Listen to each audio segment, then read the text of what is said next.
The day Peter Obi stepped into this, it did not take a week before a man who had signed his resignation, a man who by himself, who was not high on grass, signed his resignation, all of a sudden said he didn't sign his resignation. With a certified true copy presented to INEC. He said he did not resign again. And our court listened to that kind of folly. And the man became a problem. And then came several other litigations against the African Democratic Congress. Look at the numbers. Mr. President met 87 million multidimensionally poor Nigerians. As we speak today, 140 million multidimensionally poor Nigerians live in Nigeria. I said it on a sister station that there are 35 million acutely hungry Nigerians. Hungry. Like people who wake up in the morning, don't know where the next meal will come from. 35 million. If we form a federal republic of hungry Nigerians and make President Tinubu president of the Federal Republic of Hungry Nigerians, it will be the same size as the country of Ghana. It will be bigger than the country of Benin Republic. It will be half the country of South Africa. Where will President Tinubu campaign in 2027? Where? Is it in Edo, where I come from? Although the governor is kidding by saying he will give the president 2.5 million votes, which is another form of craziness that I have never seen in my life. In 2023, total number of registered voters 2,250,000 about. But my governor wants to bring out 2.5 million votes from 2,250,000 registered voters. So we will need about 250,000 ghosts to vote. That is assuming that everybody living in Edo votes for Tinubu. Let me quickly put this on record. When Comrade Adams Oshiomhole was running for re-election in 2012, he invited Mr. Peter Obi to commission Akpakpava Road in Benin. At that commissioning, Comrade Adams Oshiomhole pronounced Mr. Peter Obi as the best governor in Nigeria. Let him deny it. It is said that in life you are in debt. So we look at all the options. Supposing the Court of Appeal oppose this judgment and Peter Obi is off the ballot, what do you think will happen? Will he still be on the ballot? And if it's otherwise, what happens to the millions of Nigerians that look up to him? Peter Obi will be on the ballot. Even if the appeal court upholds the judgment of the Federal High Court Lokoja? Peter Obi will be on the ballot. How do you mean? Nigerians will insist that Peter Obi is on the ballot.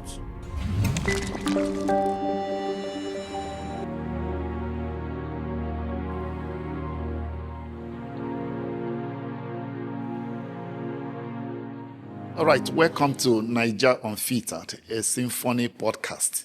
And our guest on today's edition of the program is a political activist, Idris Zekeri Jr. Idris, good to have you on the program. Thank you for the opportunity. Thanks.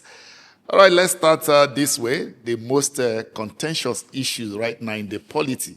And as a matter of fact, the number one story that trended over the weekend. And that's the judgment delivered by Justice Issa Dashen of the Lokoja Federal High Court, which has generated significant legal, procedural, and political controversies. The ruling vacated a previous order from December 10, 2025, and effectively reversed the registration of the Nigerian Democratic Congress after an application by the Peace Movement Party, which claimed that it was wrongly excluded from the initial lawsuit despite asserting ownership of the logo used by the NDC. So let's start this way. How would you assess this judgment of the courts? Disgraceful, and that is putting it politely. There is a background to this story. And, the nature of my conversation, primarily I speak for the common man. So the nature of my conversation is always aimed at explaining to the person on the street the complex political, economics, and legal jargons that people use to confuse them. Because once anyone explains something to you, you cannot understand it, that thing is obviously a lie. Now, in this case, the NDC, then as an organization, had fulfilled all the administrative processes needed to register as a political party. the Independent National Electoral Commission, otherwise called INEC, had refused to register them as a political party. The NDC approached the court to say, we have completed all that is necessary to become a full-fledged political party. Register us, ask INEC to register, and the court agreed with NDC, and NDC was registered as a full-fledged political party. Now, that is background one. Background two, having registered fully as a political party, they proceeded to do all of the activities that political parties do, which include providing candidates for election, which they have done. Mr. Peter Obi and Rabi Musa Kwankwaso, president and vice, and across the nation, offices in the Senate, House of Representatives, governors, state assemblies, and so on and so forth. Only for a political party to a political organization, because it's not a party, the unpeaceful peace movement party you mentioned now, is not a political party. To come back to say they had attempted to register sometime in 2015 with the same logo that NDC is used to register their own party now. And because of that, the court must listen to them, add them in the suit that NDC had filed that got them registration. Now, keep in mind, when NDC went to court, it was NDC versus INEC. This organization was not part of the proceedings at all. The lawyers say ab initio. But they just came from nowhere to request that they now be added to the suit, and the judge, surprisingly, some will say disgracefully, listened to that kind of a frivolous attempt to bend our laws backward. Now, let me explain it for the common man. A couple got pregnant and were expecting a baby sometime in 2015. And unfortunately, they lost that baby. They had scanned and discovered that the baby is a baby boy. And they decided to name that baby boy Murphy. So that Murphy does not get angry. I don't know who Murphy is. Maybe Frank. And they decided to name our baby's name will be Frank. Another couple who happened to be neighbors, in fact, not even neighbors, distant relative or anybody, maybe lives in Kaduna somewhere, got pregnant. And they had a son in 2026 and named their son Frank. The couple from 2015 is now coming to say, we had planned to name our son that we miscarried Frank. And to that effect, the Frank that you named your son is our Frank. The first couple from 2015 is the PMP. The second couple from 2026 is the NDC. What I see here, frankly speaking, beyond the judicial gymnastics, I see the monkey hand of the All Progressive Congress. I see the attempt to disrupt the momentum of opposition in Nigeria. I see the attempt to mislead the people to believe that there are legitimate judicial concerns, whereas there is none. And I believe that in the coming days, as the NDC has approached a higher court, the Court of Appeal, and those in the legal department are doing what they need to do within the NDC, the folly of this kind of ruling will eventually come to the fore. But the damage might be done to the judiciary, not to the NDC. People make this mistake thinking that the NDC is the casualty of this kind of judicial rascality.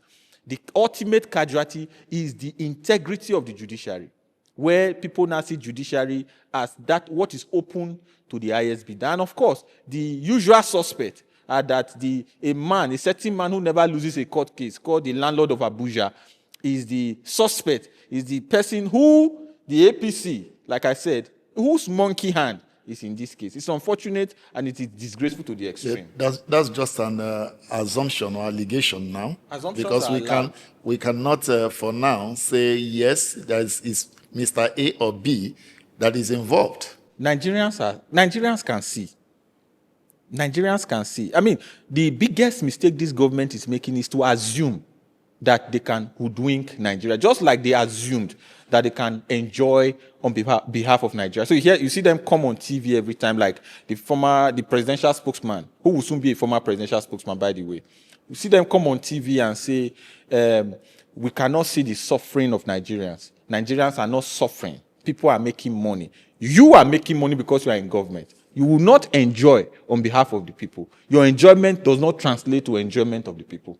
All right, legal analysts and, of course, the NDC, they have questioned the Federal High Court reviewing itself and vacating its own final judgment. Like I said, there are so many things that happen in Nigeria.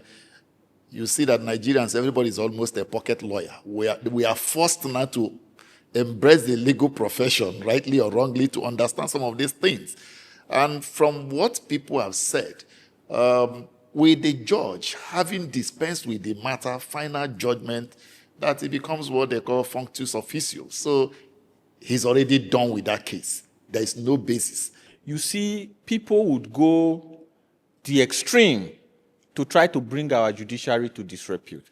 I think in a serious country, Justice Dashen by now should be answering questions from the NJC, National Judicial Council. But it will not happen here because the judgment is in support, or if you like, is in favor of the ruling party. There is no way it makes sense that a man who was not part of a case, you and I have a case against each other, then one man who is not part of it, did not even join when we were having the case, now comes when the case is effectively settled.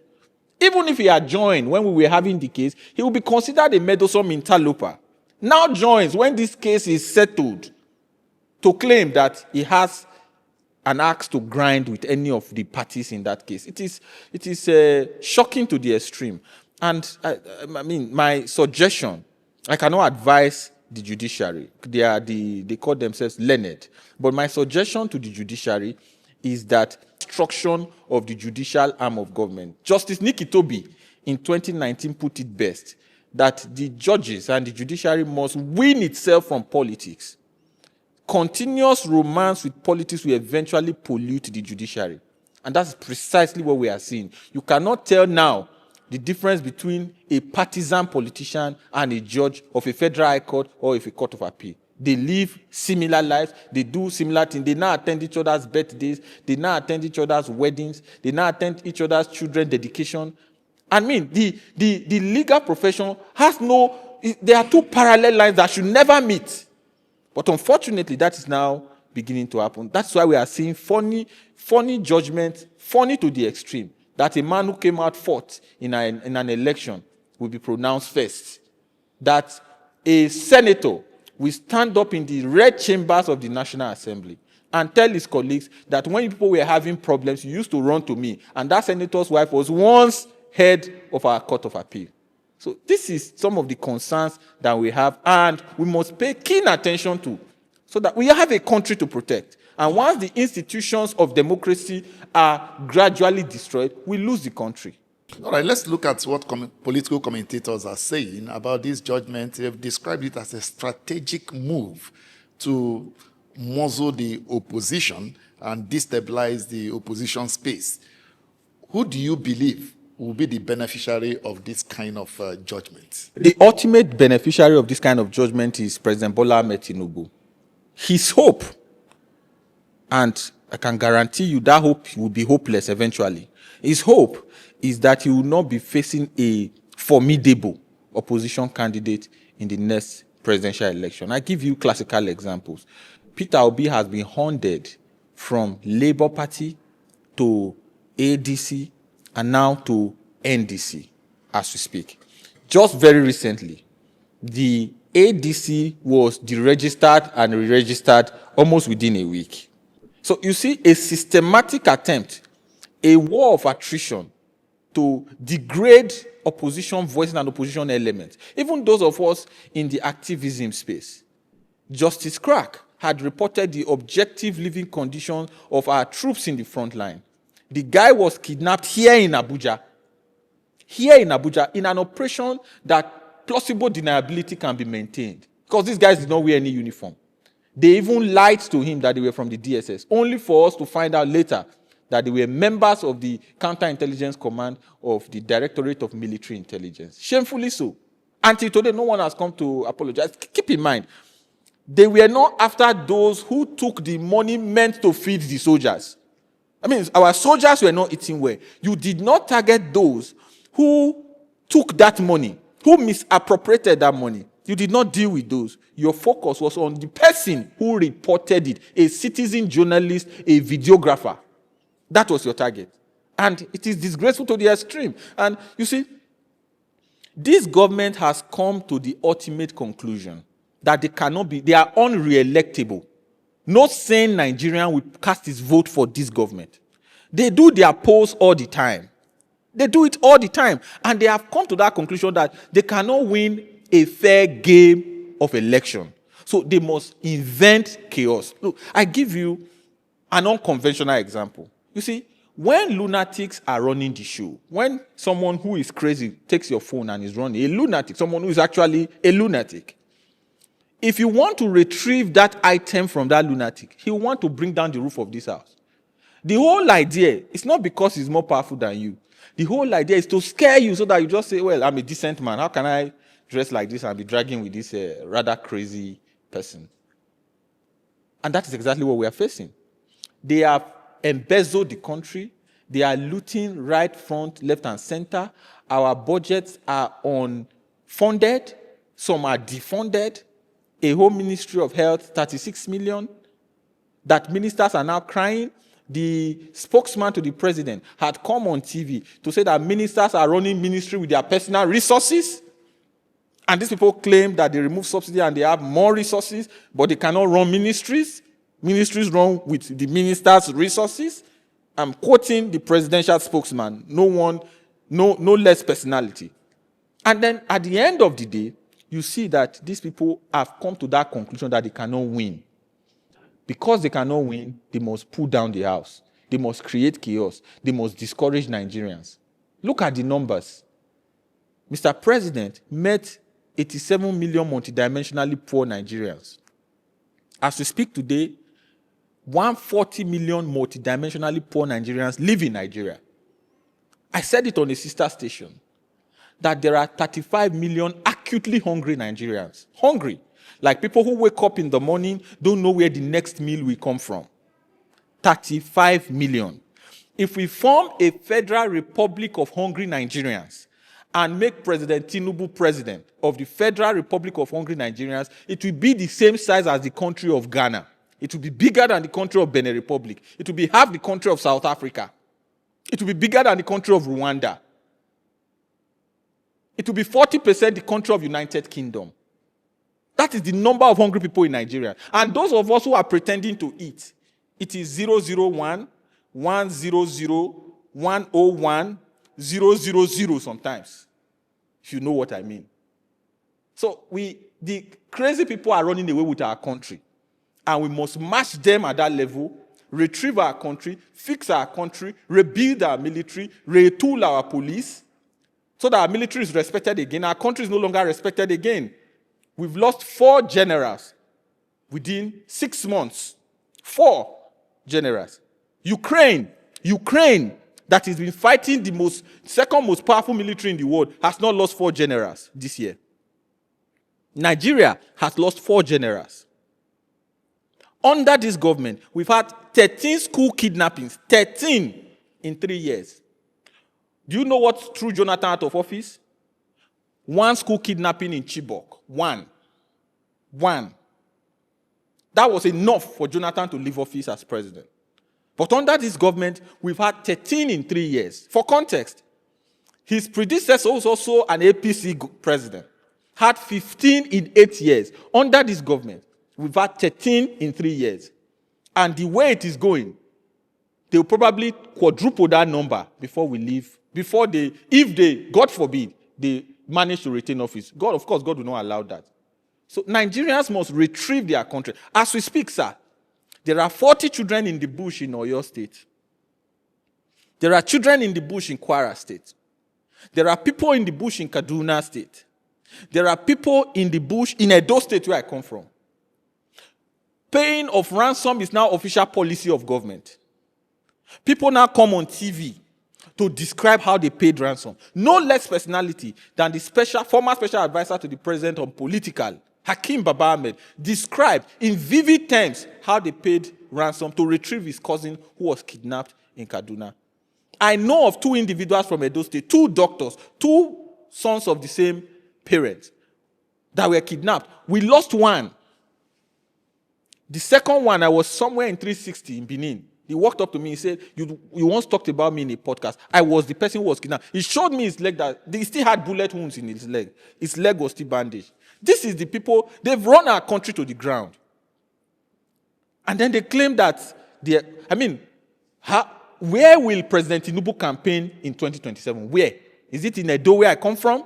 Although the governor is kidding by saying he will give the president 2.5 million votes, which is another form of craziness that I have never seen in my life. In 2023, total number of registered voters, 2,250,000, about. But my governor wants to bring out 2.5 million votes from 2,250,000 registered voters. So we will need about 250,000 ghosts to vote. That is assuming that everybody living in Edo votes for Tinubu. I have told him before, and I am saying it again. The first state that President Tinubu will lose in Nigeria will be Edo State. And anybody who attempts to rig Edo's election for Tinubu will have to go through Edo people. At the appropriate time, we'll go back home and have a conversation with our people. At the appropriate time. So these are the issues. When you have a government that is this abysmal, they will go through every means to bring down our democratic culture, even if it means collapsing the democracy from its seams, and then just find a way to hold on to power, even if they are doing it on top of the ashes of the country that they've burnt to the ground. Who do you think is the primary target of this judgment? Mr. Peter Obi. Why do you think so? What of Atiku Abubakar? Whereas I don't want to discuss other opposition elements here, but it is quite clear. Let me put it in vivid terms why it's Mr. Peter Obi. Mr. Peter Obi contested election under the Labour Party in 2023. And INEC declared that he had 6.1 million votes or thereabout. Although some of us know that Mr. Peter Obi won that election comprehensively, there are at least 2 states in Nigeria where he won that the result was manipulated for another person. A good example is Rivers State. Obi local government result was on INEC portal, and Peter Obi won, but they declared it for someone else. Obi is the local government of Minister Nyesom Wike, the minister of Abuja, the landlord of Abuja, as they infamously call him. Another example was Benue State. Mr. Peter Obi won 15 local governments in Benue State. Tinubu won 8. But by a stroke of magic, the man who won 15 lost to the man who won 8 in Benue. We can go on and on and on. After that election, INEC declared 6.1 million votes, allocated 6.1 million votes to Mr. Peter Obi. From a day after that election till today, Labour Party never recovered from the crisis that they instigated in that party. As a matter of fact, the Supreme Court, the highest court in the land, pronounced that the Peter Obi's faction, if I can call it that, the Peter Obi's side of the Labour Party was the legitimate side of the Labour Party. INEC refused to recognize them. I'm talking of Nenadi Usman-led National Working Committee. INEC refused to recognize them. Until Peter Obi left, 2 weeks later, INEC recognized them. Then comes the ADC. The day Peter Obi stepped into the ADC, it did not take a week before a man who had signed his resignation, a man who by himself, who was not high on grass, signed his resignation, all of a sudden said he didn't sign his resignation. With a certified true copy presented to INEC. He said he did not resign again. And our court listened to that kind of folly. And the man became a problem. And then came several other litigations against the African Democratic Congress. Having seen that they were determined to set the house on fire, and like he would say, they want to set the house on fire, so I will not be there. He left and went to the NDC. The NDC was a clean party. No litigation. As a matter of fact, the day he joined the NDC, he said, there is no litigation. Carry all your litigation and go. We don't have any problem here. There was no pending court case in the NDC. There was no argument about the validity of the NDC. Only for this manufactured court case. As a matter of fact, the PMP listed one of the national officers of the NDC that is not even aware that his name has been put on court papers. And several other things that even the naked eye can see. So the ultimate target is Mr. Peter Obi. And the reason is simple. He is today arguably the most popular Nigerian politician. You see him at the airport. You see him in the market. You see him wherever he goes. He's very well respected. He lives the life of the people. He lives the life of the common man. He identifies with the people. He identifies with the pains, suffering, the vagaries, the vicissitudes of the ordinary man. Whereas our so-called leaders live in opulence. The First Lady just suggested a couple of days ago that Nigerians should go and start frying akara. Nigerian women, they should fry akara, they should cook corn. My question to her is that if the country was broken the way it is now, she would probably be frying akara somewhere in Lagos. But they had a country that worked for them. Now they're advising the younger ones to go and fry akara. People who read nursing end up as lash tech, as nail tech. People who read engineering end up as keke driver, end up as boat driver, end up as Uber driver. In this country, I have had to drive Uber. I studied industrial mathematics and I was extremely sound when I was in school. The records are there. But I've had to be a teacher, a lesson teacher, a teacher that earns 30,000 a month, a driver, a interstate driver for that matter sometimes. Done businesses, got frustrated in this country. They found my voice talking about government. And these days now, whatever we do, we have to hide it. Because if you do not hide it, they'll come after it. That is the country we live in. So, the length and breadth of my conversation is Nigerians must retrieve their country from those who are trying to claw it into the ground. Let's now talk about democratic space and the political contest. High-profile opposition figures have raised concerns that the ruling concerning the cancellation of the NDC threatens Nigeria's multi-party democracy. Is the judiciary narrowing the multi-party space? Whereas the judiciary has lent itself as a tool to be used, I am concentrating on the person who is using that tool, and that is the APC-led federal government of Nigeria. The executive must remove his hands from judicial processes. The democratic space must not be allowed to shrink. And ultimately, if they do not listen, the Nigerian people must know that in times like this, it is the citizens that protect their democracy. It is the citizens that have to protect their right to elect, not just elect, to hire and fire public officials. The moment that right is taken away from you, we no longer run a democracy. And for those who think it is not possible, I'll give you good examples of where it has happened. In Yoweri Kaguta Museveni's Uganda, the man has been in power for nearly 40 years. They conduct elections on a regular basis. As we speak today, just 2 days ago, a media house like where we are sitting in right now was raided by the military. And the son, who happens to be the chief of defense staff of that country, stated it, that he does not believe in free media. That was the same country that they say freedom of speech can be guaranteed, but freedom after speech cannot be guaranteed. Another good example is Cameroon. As we speak today, the president of Cameroon no longer lives in Cameroon. The president of Cameroon no longer lives in Cameroon. The man is almost in a vegetative state. But he is still the president of Cameroon. Not just the president of Cameroon, he is still winning elections in Cameroon. So Nigerians must beware. They have already floated the idea of a one-term presidency. If they can railroad themselves back into office, intimidating opposition, balkanizing opposition, and destroying all the structures of democracy, you will be shocked that they will announce a 6-year, one-term presidency, and they will say the first beneficiary will be the man in office. So that will automatically give a man who ought to spend 8 years in office 14 years. At the end of that 14 years, they will look for something again to extend. Before you know, you have been under the rule of one man for 20 years. They just changed the constitution to allow for state police. How many days did it take them? Less than 48 hours.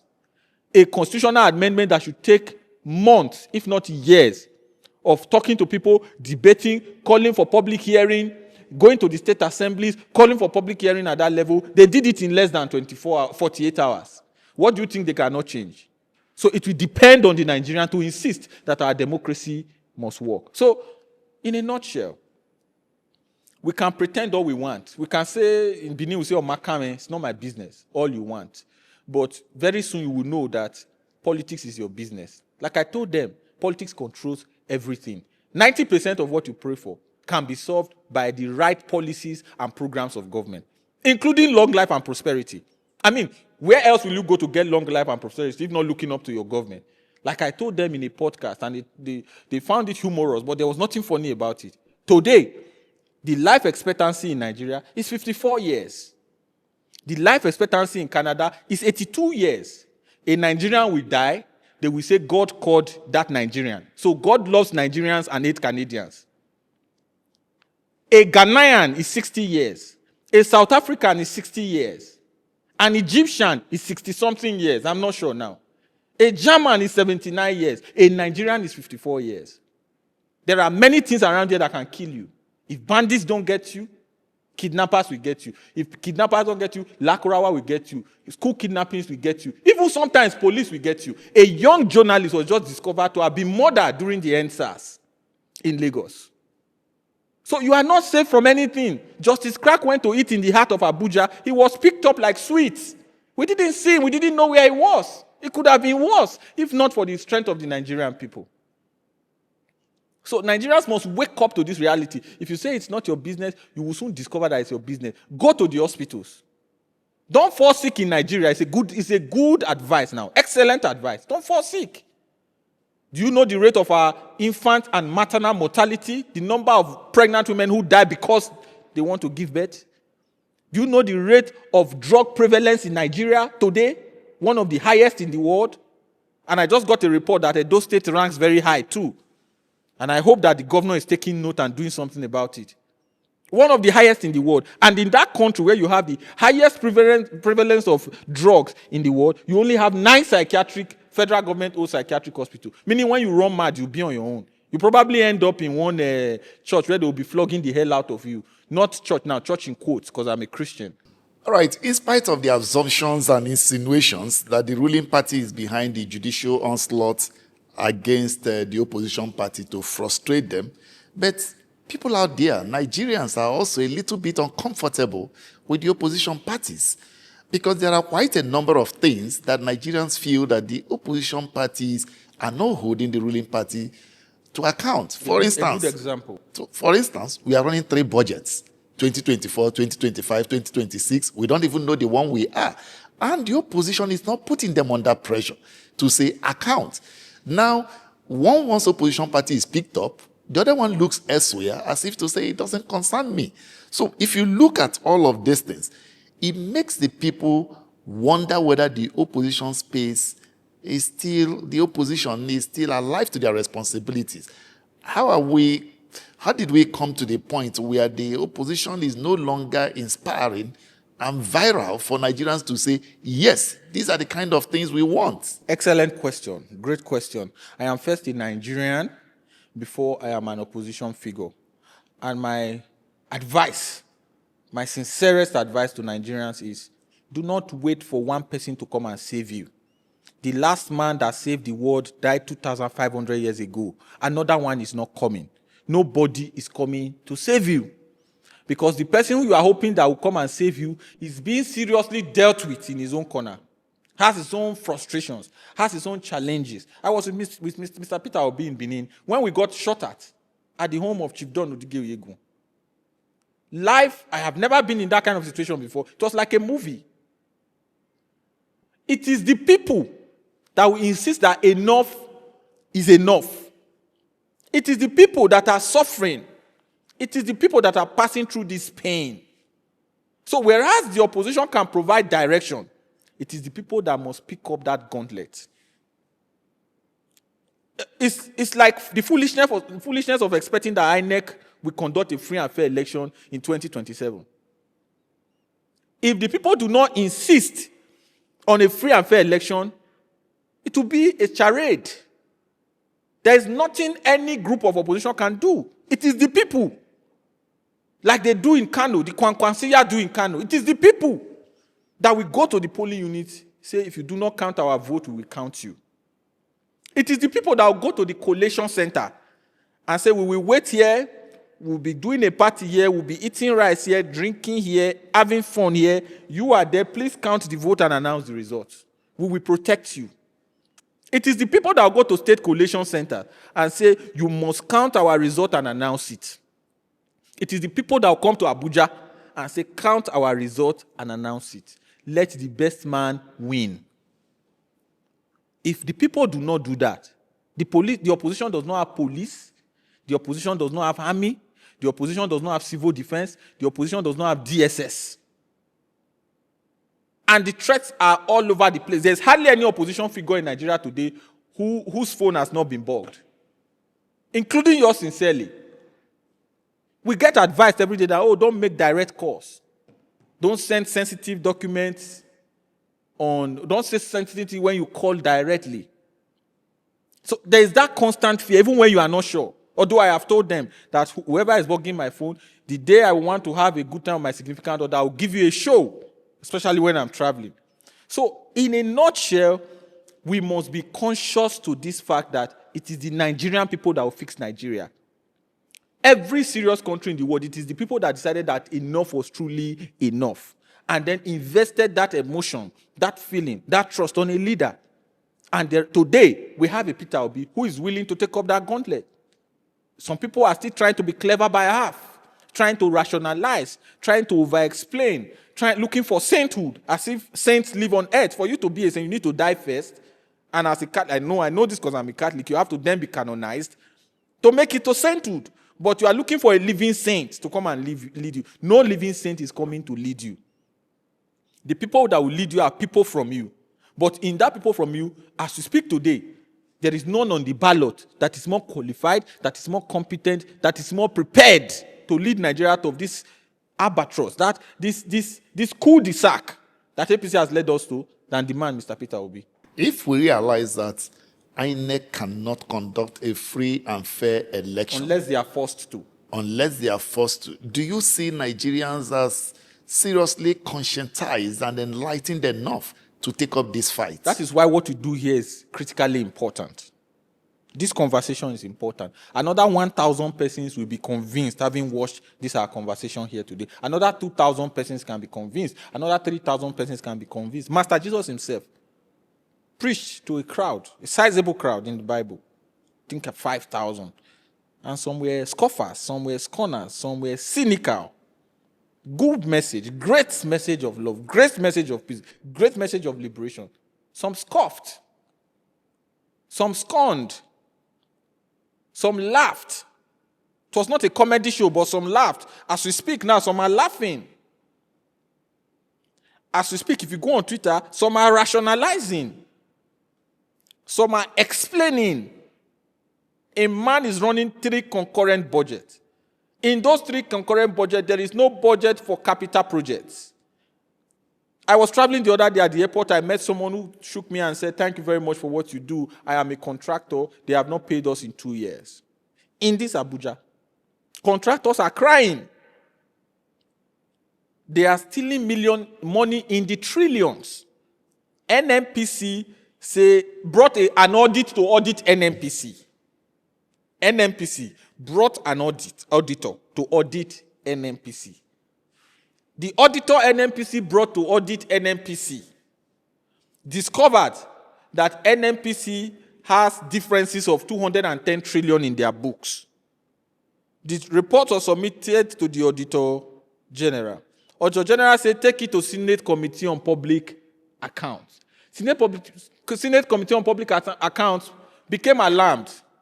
I don't know why they are alarmed anyway, because they all belong to the same, they are the same 10 and Tempest. They are all APC people. But they got alarmed, led by a senator from Edo North, and said, we are declaring Having invited him 9 times, we declare Mele Kyari, the chairman, GMD NNPC, the GMD of NNPC, wanted. Former GMD NNPC wanted. Bring him here. In fact, they went on to say, even if he is dead, bring his dead body here. Let the dead body come and explain to us what has happened to 210. Only for us to get to the larger Senate. And the Senate, they were debating instead the language of the invitation without discussing the substance of the matter, which was the 210 trillion. That is the country we live in, sir. That is the country we live in. I already told the story of Justice Crack. They were not debating the quality of the food of the troops in the front line. They were not debating how do we improve that quality. They were not debating who is in charge of the logistics that supplies food to the military in the front line. They were not debating how come this is the quality that gets to the troops on the front line. Arrest the man who has announced it on TikTok. Our military is scared of a TikTok video. We will rebuild our military. We will retool our military. Our country will be respected again. Our country is no longer a respected country. South Africans are throwing us out as we speak. South Africa of 1993. Nigeria 1960. They are now throwing us out from their country. How many South Africans do you know living in Nigeria? How many? And even if they are living in Nigeria, they are treated as expatriates. Sometimes you give them mopo. Sometimes you give them civil defense. Sometimes you give them soldiers to guide them on the streets of Nigeria. But Nigerians in South Africa are being treated first as second-class citizens, and they are now saying, even that second class will not allow you have it. Go back to your home. Nigerians are being thrown out in Ghana. There is a big bag my mom used to have in the room. They call it Ghana Must Go. And I asked her one day, why do you name this bag Ghana Must Go? They said this was what the Ghanaians used to pack their load back to their country when Nigeria has had enough. Today, Nigerians are being repatriated from Ghana. Nigerians are in Libya. I know a Nigerian that lives in Afghanistan. Nigerians are in Iran. When the war broke out between Iran, US, and Israel, the Nigerian government, all other countries were sending planes to pick their citizens. The Nigerian government said, we want to come bring you back. The Nigerians in Israel warned Nigeria that don't try it. We like it. It's better to live in a war-torn country than to come to a country where you are not even sure that you will see the next day if you travel by road. Our passport is no longer respected. Today, you can no longer travel, just wake up and say you are traveling to one country. As small as Zambia, you need a visa. South Africa, you need a visa. But a South African does not need a visa to go to Zambia. And a Zambian does not need a visa to go to South Africa. The list, I'm talking of Africa. Let's not go to, I've been to Cairo. Egypt, you need a visa. To go to Egypt, you need a visa. Why? I mean, what is really going on? 4 years is enough to turn this country around. The people we have there now see us as a business, see us as merchandise. And what do you do with merchandise? You profit from them.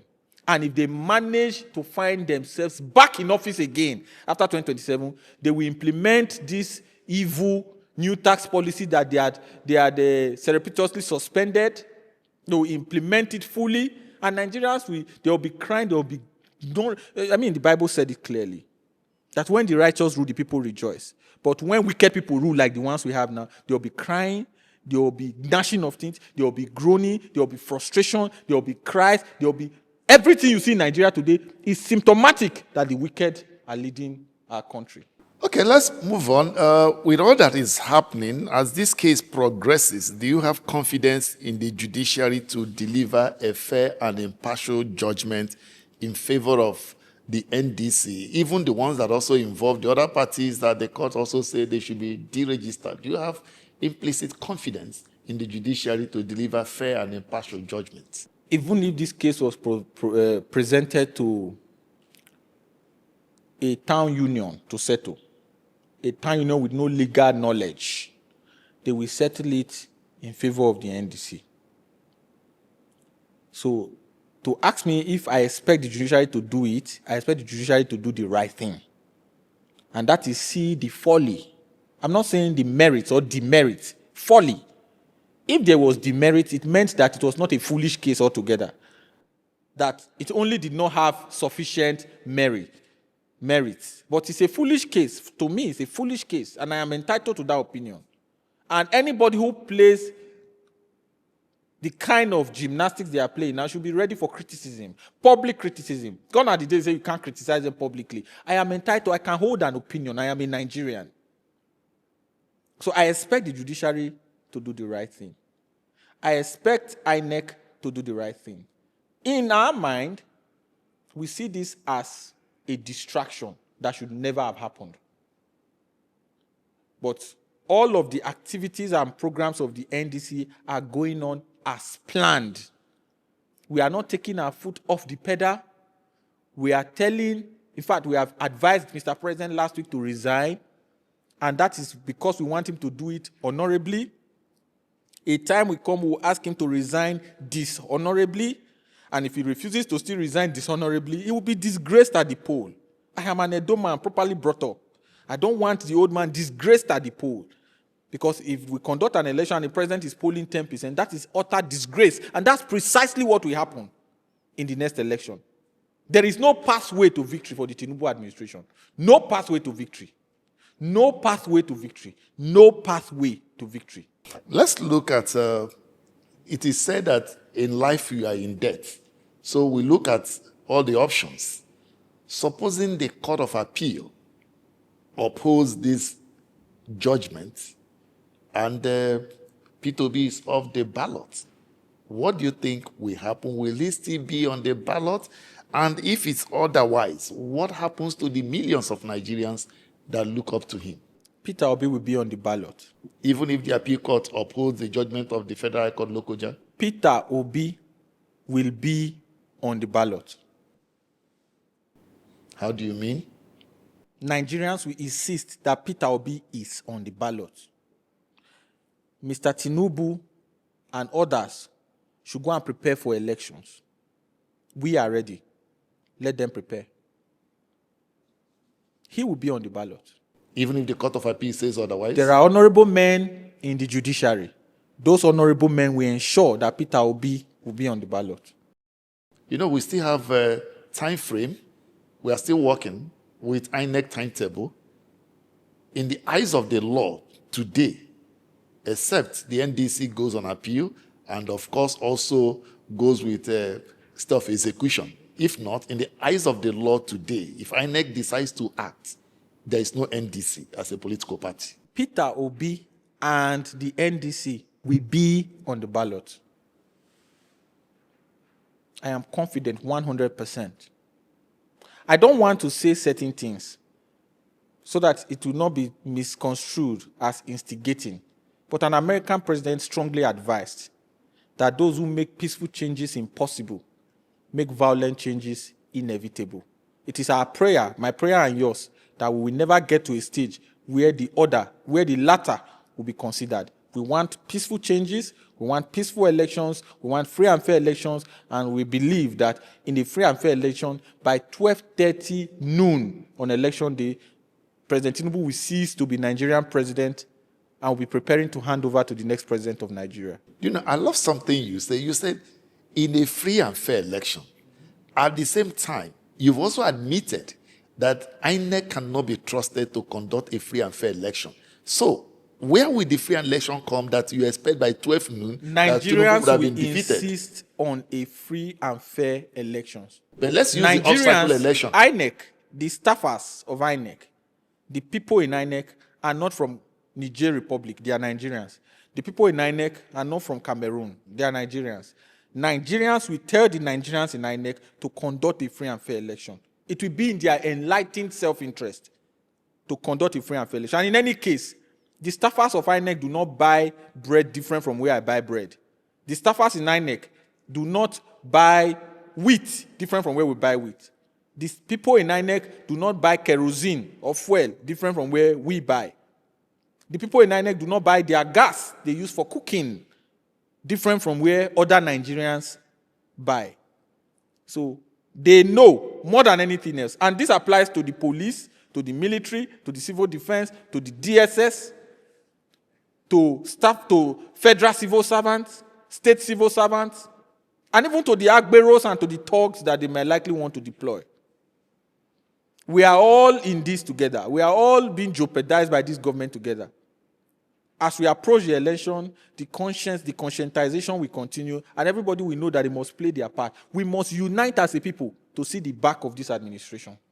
All right, let's, some are saying 2027 may be Nigeria's last election as we know it. Do you agree with that? If they don't do it properly, yes. And what are the options if they don't do it properly? The options is that they do it properly. And when they don't do it? When they don't do it properly, I've already told you what the American president had to say. The former American president. Okay. Senator Adams Oshiomhole also sharply criticized the leadership, record, and political credibility of Peter Obi. Oshiomhole claimed that Anambra State was highly unsafe under Peter Obi's tenure, 2006 to 2014. He also alleged that Obi failed to effectively tackle rampant kidnapping and could not control the activities of Bakassi Boys' vigilante group. That was his argument. In the light of this, if, for the sake of argument, this is the position, how can he be entrusted with a larger platform like Nigeria? I get very emotional when I talk about Comrade Adams Oshiomhole. I have said it in more places than one that Comrade Adams Oshiomhole is my political father. Mr. Peter Obi used to be, let me correct that. I have said it in time past that Comrade Adams Oshiomhole was my political father, whereas Mr. Peter Obi is my political leader. It is unfortunate when fathers begin to tell lies. I am going to say everything I am saying about Comrade Adams Oshiomhole with all due respect to him as someone who brought political consciousness to those of us young children in Edo North. In 2007, when he was running to be governor, I was one of the little children that was running after him in Azama Primary School in Jetu. We run and go and listen to him. We run and follow him to Alpha Show, go to Ilele, go to Ikabigbo, go to Auchi, go everywhere. Go to Our Lady of Fatima College in Auchi. Go everywhere. We will escort him through the entire stretch of that road that goes from Jetu to Ikabigbo to Auchi, inside Auchi to Iyeke, into the Polytechnic. We were following him. He didn't pay me then to follow him. It was organic love because we thought he was bringing in a lot of political capital from the Nigerian Labour Congress. And he was governor for 2 terms. To make some of the allegations, in fact, let me quickly put this on record. When Comrade Adams Oshiomhole was running for re-election in 2012, he invited Mr. Peter Obi to commission Akpakpava Road in Benin. At that commissioning, Comrade Adams Oshiomhole pronounced Mr. Peter Obi as the best governor in Nigeria. Let him deny it. Absolutely. The biggest evidence. If I was to take this, my assertion to court, my witness would be Comrade Adams Oshiomhole. Yes, because he invited Mr. Peter Obi to commission Akpakpava and pronounced him as the best governor in Nigeria. Mr. Peter Obi came to campaign for him in Edo State in 2012. How did I know? I was one of those who campaigned for Comrade Adams Oshiomhole as a student in the University of Benin. My nickname in Uniben was Oshiomhole because I was one of the leading lights in campaigning for him. Then our SUG president also supported him, and Niwake Orogun is probably watching this show. So I am mentioning names of people that are alive, verifiable. That Comrade Adams, the Comrade Adams I see today, is a shocking departure from the Comrade Adams Oshiomhole that motivated and inspired us as young children. That I am talking anything politics today is because we looked at Comrade Adams Oshiomhole. We saw him as a beacon of truth and as a beacon of light. That the man now speaks the way he speaks shocks me to my marrow and is deeply heartbreaking for me. We are from the same local government. I'm from Esako West. I'm from Aochi. He's from Iyamo. My community is the headquarters of his local government. Today, in Edo North, where both of us come from, people no longer sleep with their 2 eyes closed. Kidnapping is rampant. People are in the bush even as we speak. What have you used your relationship with President Tinubu to do to solve that problem? Or you only come when it's election to tell us who to vote for? If the older generation in Edo not listen to him, those of us in the younger generation that he taught the virtues of truth and forcefulness and decisiveness will not listen to him. And about his rather flimsy allegation, the Bakassi boys did not exist when Peter Obi was governor of Anambra State. Do a fact check on it. Our viewers are watching. Please fact check. There were no Bakassi boys. Bakassi boys ended, I think, in the time of Mbadinuju, even before, I think maybe a little into Ngege, before Peter Obi. In the time of Peter Obi, the then Inspector General of Police pronounced Edo State as the safest state in Anambra State, I beg your pardon. The then Inspector General of Police pronounced Anambra State as the safest state in Nigeria. When Comrade Adams Oshiomhole was governor, there were multiple bank robberies in Aochi, where I come from. I can name the name of the banks here. He was governor. There were bank robberies in Aochi. There were bank robberies in Uromi as a sitting governor. Can he deny that? Of course he cannot. It was Comrade Adams Oshiomhole's tenure that kidnapping became rampant in Edo. So much so that he put life imprisonment for kidnapping. He signed it into law. Can he deny that? Do not look at this log in your eyes. You are looking at the speck in your neighbor's eye. You are trying to remove the speck in your neighbor's eye. You have a whole log of wood in your eyes. Look at where he brought us into. He brought a former governor that he disagreed with. That governor almost sank Edo. He has brought another one that is disgracing Edo on a per second billing. Any day the governor he brought now opens his mouth, Edo must face public ridicule. That Comrade Adams Oshiomhole, who is the same age, at least on paper, with Bola Tinubu, is speaking for Bola Tinubu this way. To me, I find it disgraceful.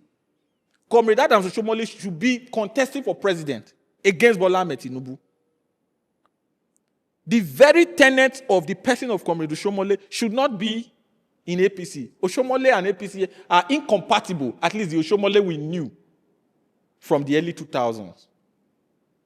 Having said all of this, old men must learn not to tell lies.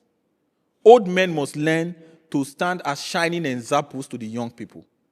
What he has become now tells me, I love the man so much that when his principal private secretary, Light on Hearing Day, was murdered in Benin, I went to the burial in Osun.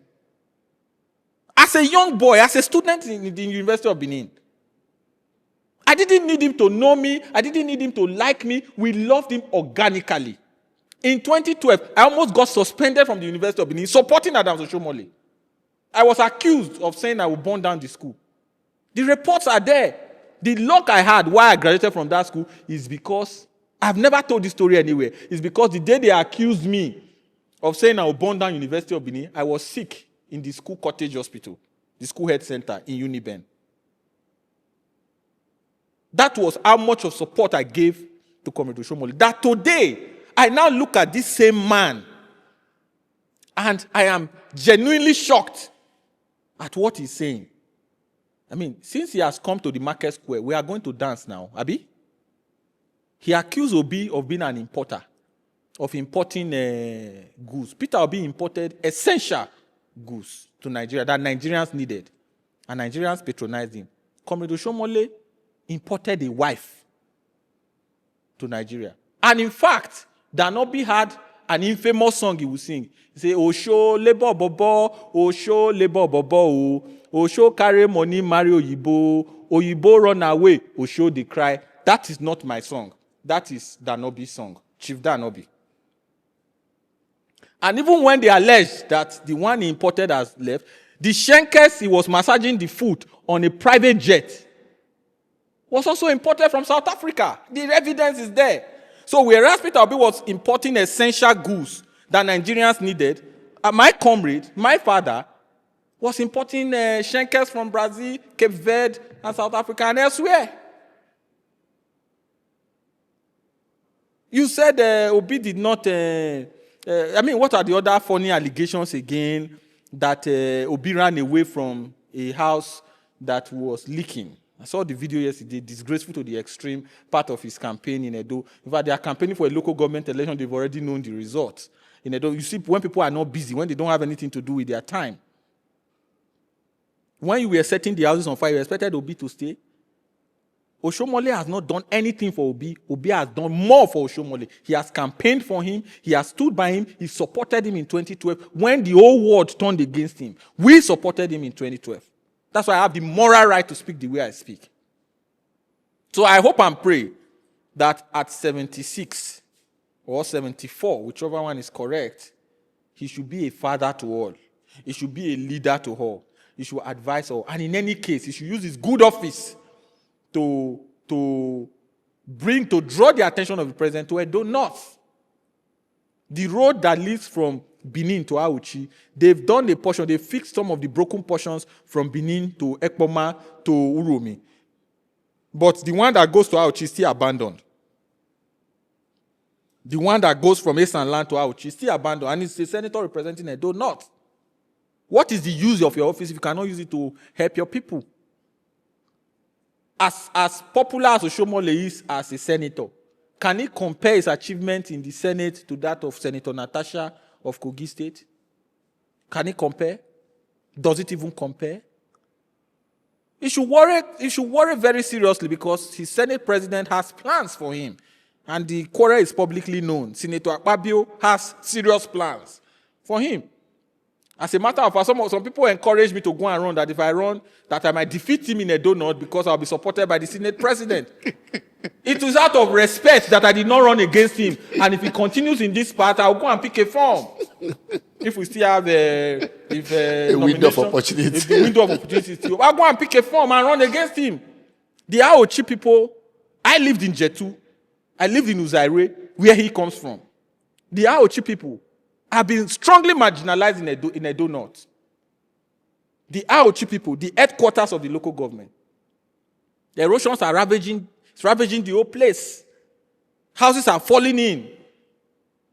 And you cannot even advise your godson, who is the governor, to intervene in some of those very serious issues that we are facing in Aochi. Is it the kidnapping? I mean, Comrade Oshiomhole should go back to being Comrade Oshiomhole. And I'm particularly pained because I see him as someone who has the capacity to do a lot of good. But immediately you enter APC, it seems something happens to you. And that is what has happened to our father, Comrade Adams Oshiomhole. Like I said, I respect him as a father. I respect him as a leader from my part of the state. But I disagree vehemently with him in politics and his policies and his program and his posturing. And I will not stop. And there's nothing that will make me to reconsider. And anybody who sees it, who takes it as being offensive, it's up to them. He has lived his life. In Esako, we say, Obiloye, loke chingwe, obilozebadi. Me, I'm just starting. And our young ones, our children are just starting. We will not hand over our lives to him to mislead us, lead us into a ditch by helping us, forcing us to elect a Asiwaju that has been disgraceful in office, whereas he will not be here to suffer the consequences. And in any case, Adams Oshiomhole is made. You know, he also made remarks about Peter Obi's not being exporting jobs, exporting jobs and importing goods. Peter Obi built institutions. Peter Obi was chairman of Fidelity Bank, chairman of Standard Chartered Bank, chairman of a number of banks, chairman of Paymaster. These are big employers of labor in Nigeria. Oshiomhole did not create any wealth. My father, Comrade Oshiomhole, did not create wealth in Nigeria. What he did was unionize over other people's businesses. He was a unionist. We no go agree on other people's businesses. And you are yabbing someone who built businesses from scratch. There is no way we can take it. No way. And for every time they say something against Peter Obi, we are going to respond fivefold. The governor knows better. Governor Bebolu, when he said Peter Obi must not come to Edo State, he knew. We responded. We answered him. And since that time, now Peter Obi has visited Edo at least 4 or 5 more times. One of which was the unfortunate incident where they played that silly game they played. They will not try it again. This country belongs to all of us, and nobody will intimidate us to submission or intimidating us to keep quiet. All right, let's see whether we can wrap up this way. If everything fails, if the NDC is deregistered, if Peter Obi is off the ballot, if the courts don't deliver justice, what will be your next line of action? Everything will not fail. Nigeria will not fail. The NDC will be on the ballot. Peter Obi will be on the ballot. Peter Obi will be elected in the next presidential election. The Tinubu administration will end eventually through the ballot in 2027. He will go back to Budillion. These are my own prediction because he said, if, I am now answering the if not. This is my own prediction. He will go back to Budillion. He will live there peacefully. We will let him live peacefully. Nigerians will be peaceful. We will put people out of poverty. We will pull our children back to school.